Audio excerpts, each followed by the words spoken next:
En el penúltimo capítulo, a Kaylee recibió a Wilmart en su casa. Le contó detalles siniestros sobre los seres exteriores y también lo que planeaban para Kaylee.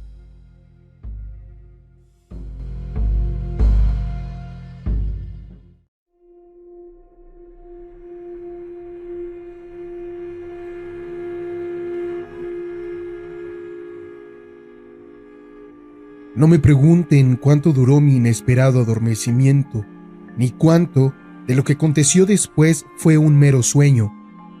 Si les digo que desperté en cierto momento y escuché y vi ciertas cosas, responderán que en realidad no desperté y que todo fue una pesadilla hasta el instante en el que huí de la casa.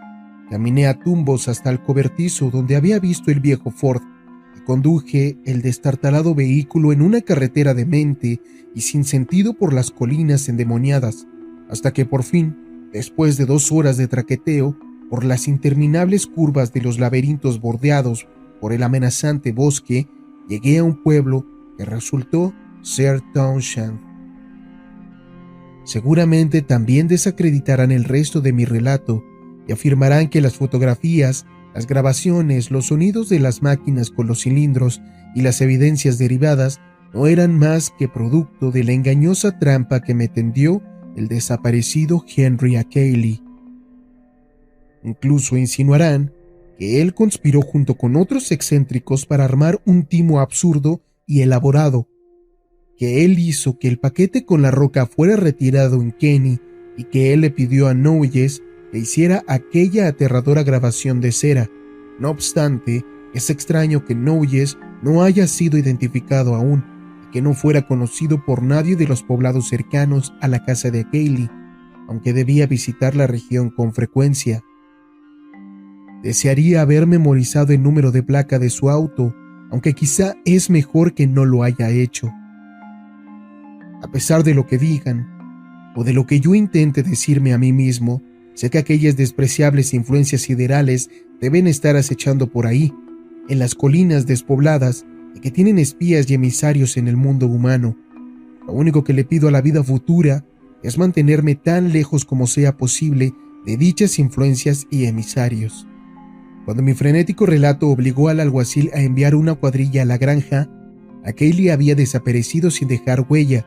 La bata floja, la bufanda amarilla y los vendajes de los pies estaban tirados en el suelo del estudio, cerca de su sillón, y fue imposible determinar si otros de sus objetos personales se habían esfumado con él. Definitivamente, los perros y el ganado habían desaparecido. Y habían unos extraños agujeros de bala tanto en el exterior de la casa como en algunas de las paredes del interior, pero fuera de esto no se detectó nada fuera de lo habitual. No se encontraron cilindros ni máquinas, ninguna de las evidencias que yo había llevado en mi valija, ningún olor extraño ni sensación vibratoria, nada de huellas en el camino, ninguna de las cosas problemáticas que vislumbré al final. Después del escape me quedé una semana en Brattleboro para interrogar a gente de todo tipo que hubiera conocido a Kaylee. Los resultados me convencieron de que nada fue producto de un sueño o un engaño. Las extrañas compras de perros y municiones y sustancias químicas, así como los daños a los cables de teléfono, están asentados en registros. Además, toda la gente que lo conocía, incluyendo su hijo en California, coincidía en que sus comentarios ocasionales sobre estudios extraños eran bastante consistentes. Los ciudadanos más rectos creían que Kaylee estaba loco y sin dudarlo afirmaban que todas las evidencias reportadas no eran más que artilugios diseñados con maldad delirante y quizás secundados por múltiples excéntricos. Sin embargo, la gente de campo menos educada apoyaba sus afirmaciones hasta el último detalle. A algunas de estas personas les había mostrado fotografías y la piedra negra, incluso les había puesto la maldita grabación, y todas ellas juraban que las huellas y la voz zumbante eran iguales a las descritas en las leyendas ancestrales. También afirmaban que hubo visiones y sonidos sospechosos alrededor de la casa de Kaylee que fueron aumentando desde que encontró la roca negra, y que a partir de entonces todos evitaban el lugar, excepto el cartero y otros individuos cabezudos. Tanto Dark Mountain como Brown Hill eran sitios famosos por estar poseídos. No encontré una sola persona que hubiera explorado a profundidad alguno de los dos. Las desapariciones ocasionales de habitantes de la región a lo largo de la historia del distrito estaban bien asentadas y ahora incluían la del semi-vagabundo Walter Brown, a quien Kaylee había mencionado en sus cartas. Incluso conocí a un campesino que creía haber visto personalmente uno de los cuerpos extraños durante las inundaciones del rebosante río West, pero su relato era demasiado confuso para ser útil. Cuando me fui de Brattleboro tomé la decisión de no volver nunca más a Vermont, y a la fecha sigo convencido de ello. Sin duda alguna, esas colinas salvajes albergan la base de una temible raza cósmica, e incluso lo creo con mayor fervor desde que leí que fue avistado un nuevo planeta más allá de Neptuno, tal y como aquellas influencias dijeron que ocurriría. Con una pertinencia atroz e insospechada, los astrónomos la han nombrado Plutón. Intuyo definitivamente que es ni más ni menos el oscuro planeta Yugoth, y me estremezco cuando intento descifrar la verdadera razón por la cual sus monstruosos habitantes desearon que los humanos tuvieran conocimiento de él en este momento tan particular. En vano intento tranquilizarme pensando que esas criaturas demoníacas no están ideando gradualmente un nuevo orden mundial que daña a la Tierra y a sus habitantes. Sin embargo, no he terminado de relatar el final de aquella temible noche en la granja.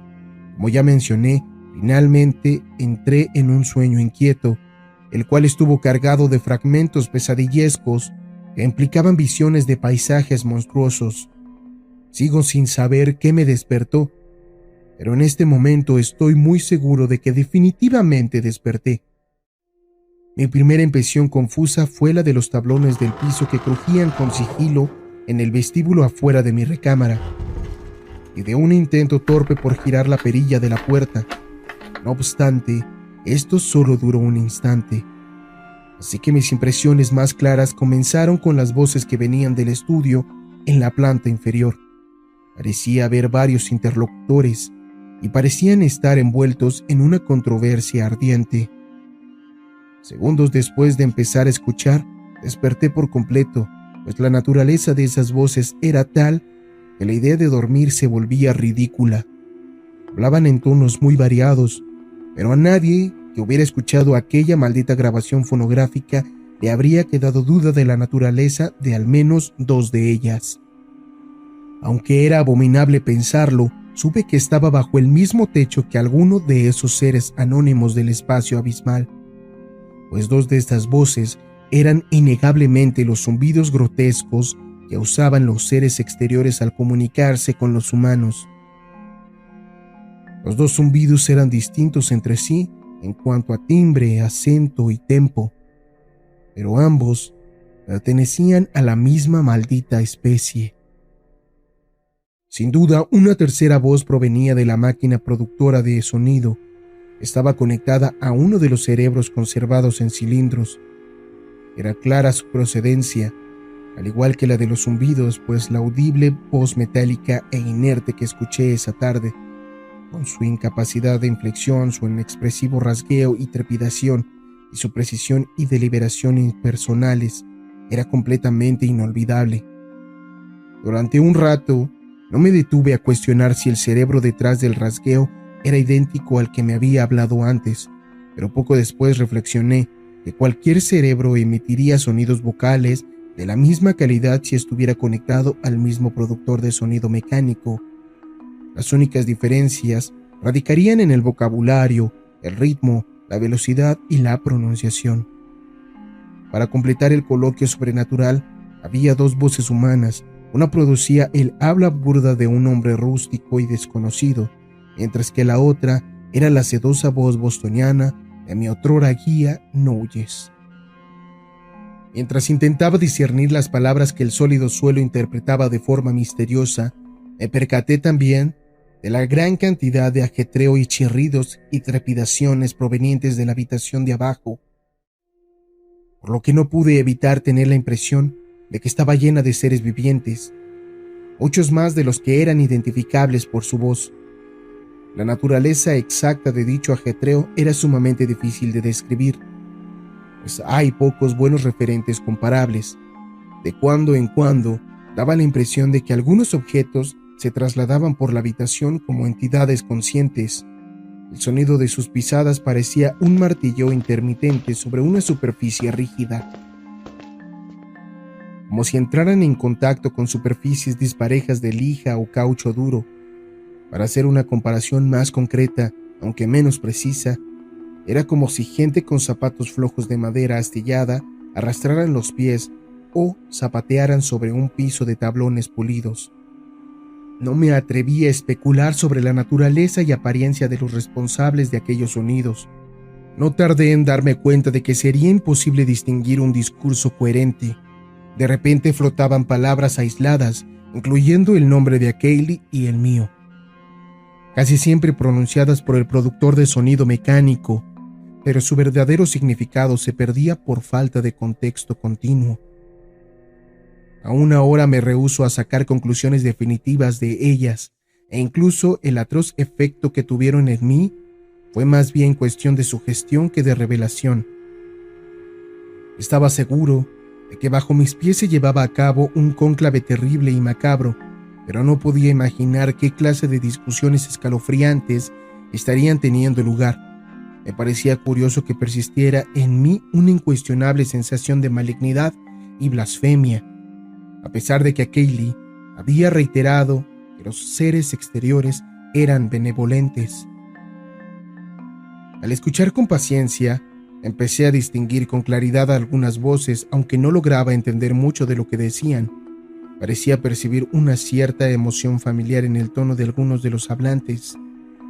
Una de las voces zumbantes, por ejemplo, poseía un inconfundible carácter de autoridad. Por su parte, la voz mecánica, a pesar de su intensidad artificial y su regularidad, parecía ocupar una posición de subordinación suplicante. El tono de Noyes exudaba una especie de actitud conciliatoria. A los demás no me atrevía a interpretarlos. Tampoco escuchaba el familiar susurro de Kaylee, pero sabía bien que dicho sonido tan tenue no hubiera podido atravesar el suelo sólido de mi recámara. Intentaré transcribir algunos de los diálogos fragmentados y otros sonidos que percibí, y etiquetaré al hablante de dichas palabras lo mejor que pueda.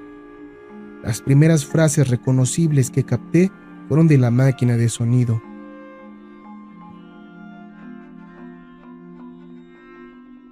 Me lo busqué, devolvió las cartas y la grabación. Se acabó. No debí ver y escuchar. Maldito seas, verse el personal. Al final, el metro fresco, picante, grandioso. Hora de que paremos. Pequeño y humano, pequeño, cerebro, dice.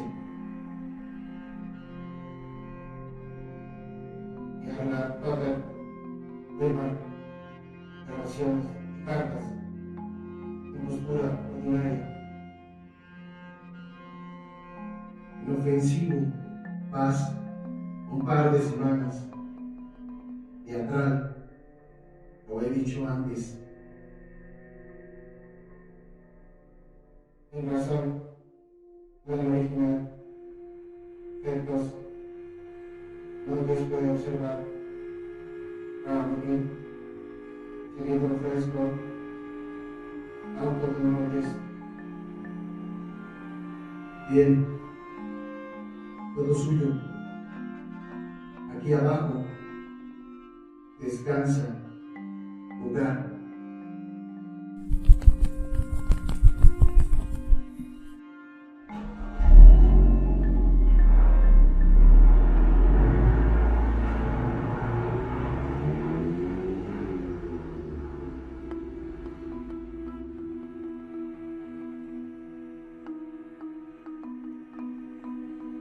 Esta es la esencia de lo que mis oídos advirtieron mientras yacía rígido sobre aquella extraña cama del piso superior, en la casa de campo poseída entre las colinas demoníacas. Estaba acostado con la ropa del día anterior, un revólver en la mano derecha y una linterna de bolsillo en la izquierda. Como ya dije, estaba bien despierto, pero aún así una especie de parálisis invisible me mantuvo inmóvil hasta mucho después de que se esfumaran los últimos ecos de la conversación. Escuché a lo lejos el tic-tac deliberado y acartonado del antiguo reloj de Connecticut. Finalmente, pude percibir los ronquidos irregulares de un durmiente. Kaylee debió haberse rendido después de la extraña sesión, pues cualquiera habría creído que le hacía falta descansar. Era incapaz de definir con exactitud qué pensar o hacer. Finalmente, que había escuchado sino cosas que la información previa ya me habían hecho esperar. ¿No sabía ya que los exteriores anónimos ahora tenían libre acceso a la granja? Por eso habían sorprendido a Kaylee con una visita inesperada. No obstante, había algo en ese discurso fragmentado que me ponía los pelos de punta, que me plantaba las dudas más grotescas y horribles, que me hacía desear con fervor despertar para demostrar que todo había sido un sueño. Creo que mi subconsciente debe haber captado algo que mi conciencia no ha logrado identificar aún. Pero, ¿qué había de Kaylee? ¿Acaso no era mi amigo y habría protestado si esos seres tuvieran la intención de hacerme algún daño? El ronquido apacible que provenía del piso de abajo parecía ridiculizar todos mis intensos miedos repentinos. ¿Sería posible que Kaylee hubiera sido explotado y utilizado como carnada para traerme a las colinas con cartas, las fotografías y la grabación fonográfica? ¿Tendrían los seres la intención de empujarnos a ambos a una destrucción conjunta, dado que sabíamos demasiado? Recordé de nuevo el abrupto y antinatural cambio de situación que debió suscitarse entre la penúltima carta de Kaylee y la última. Mi instinto me dictaba que algo andaba muy mal. No todo era lo que aparentaba. ¿No habría intentado alguna entidad oculta y desconocida drogarme con aquel café agrio? Debía hablar con Kaylee de inmediato y ayudarlo a redimensionar la situación. Lo habían hipnotizado con promesas de revelaciones cósmicas, pero ahora debía escuchar la voz de la razón. Debíamos salir de ahí antes de que fuera demasiado tarde. Si él carecía de la voluntad para abrirse camino hacia la libertad, yo lo compensaría. O en todo caso, si no lograba convencerlo de irse conmigo, al menos yo saldría de ahí. Sin duda me permitiría llevarme su Ford y dejarlo en algún garaje en Brattleboro. Había visto el auto en el cobertizo y la puerta se había quedado abierta, ahora que Kaylee creía estar fuera de peligro, así que supuse que era factible que estuviera listo para usarse en cualquier momento. El desprecio momentáneo que sentí por Kaylee durante y después de nuestra conversación vespertina se había esfumado. Él estaba en una posición similar a la mía, así que debíamos hacer equipo.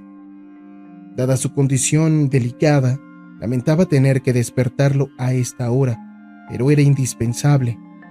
En esas circunstancias no podía quedarme ahí hasta la mañana siguiente.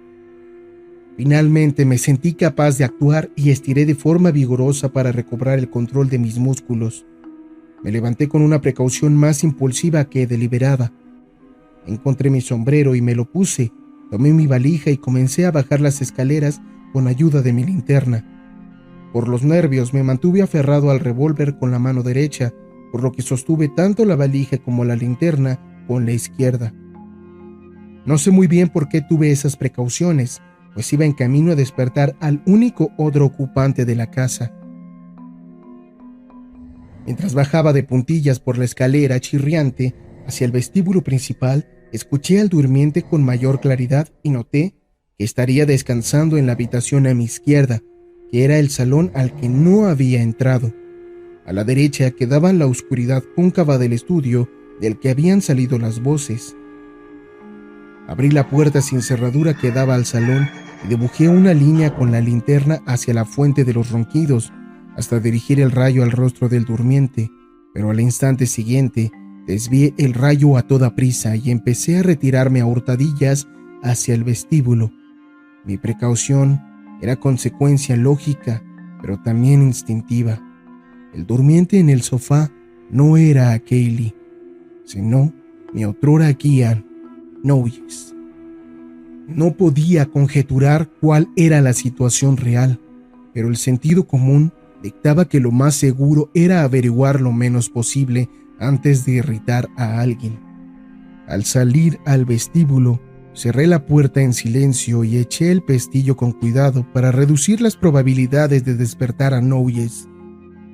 Luego entré cautelosamente al estudio oscuro, en donde esperaba encontrar a Kaylee, ya fuera despierto o dormido, sentado en el gran sillón de la esquina que parecía ser su lugar de descanso favorito.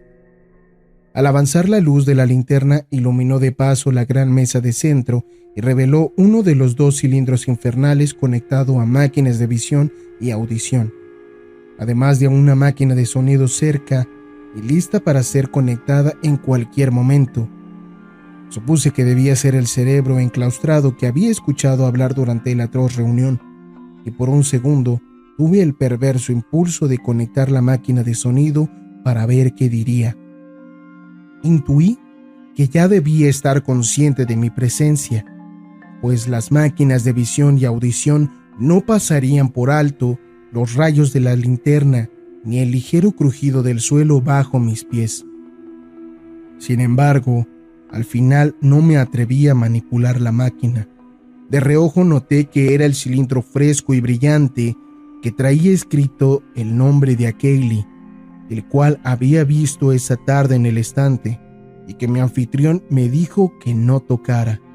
Al recordar ese momento, no me queda más que lamentar mi timidez y desear haberme atrevido a hacer que el aparato hablara. Solo Dios sabe qué misterios, qué dudas horribles y cuestiones de identidad me habría aclarado. Pero quizá fue una fortuna haber dejado las cosas como estaban.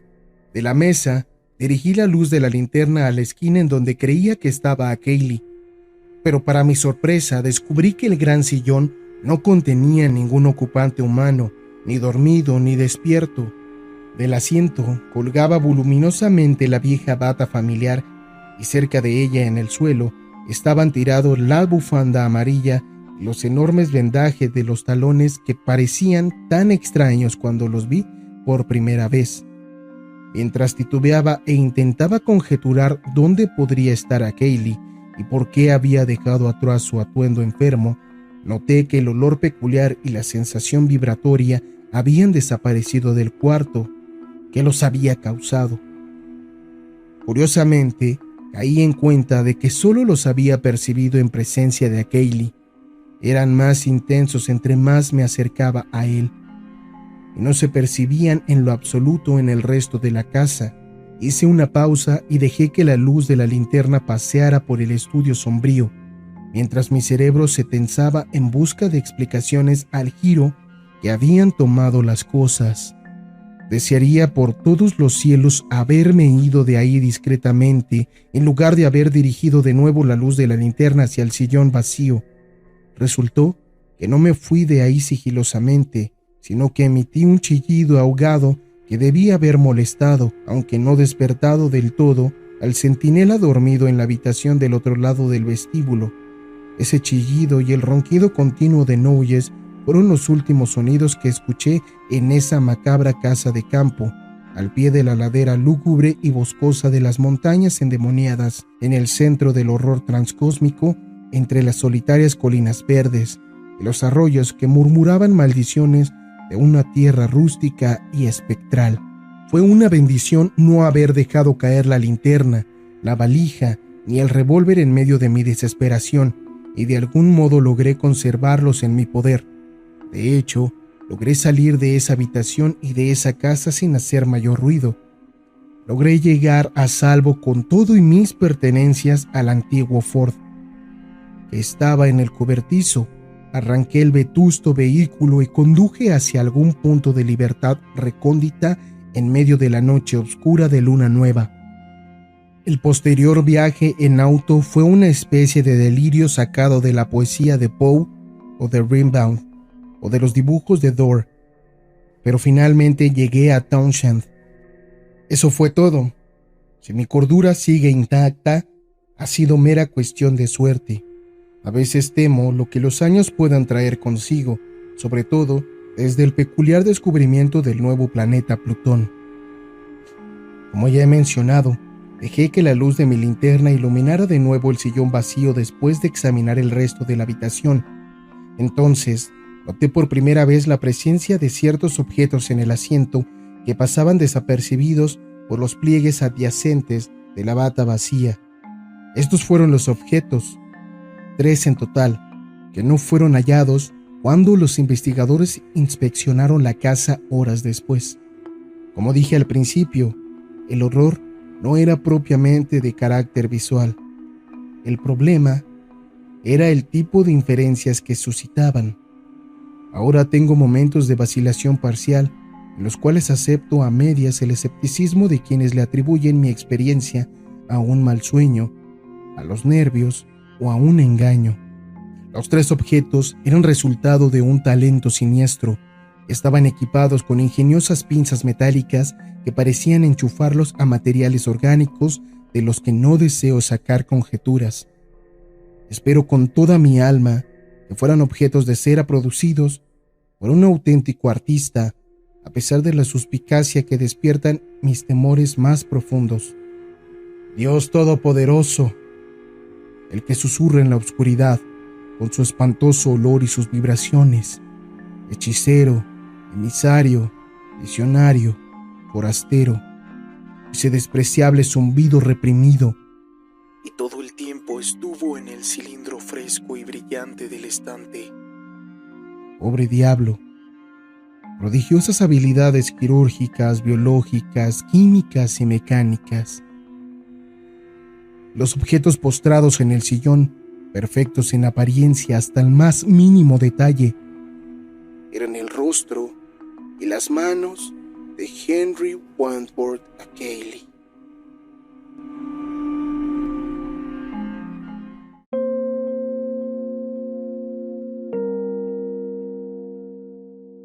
Y así damos por terminado el cuento.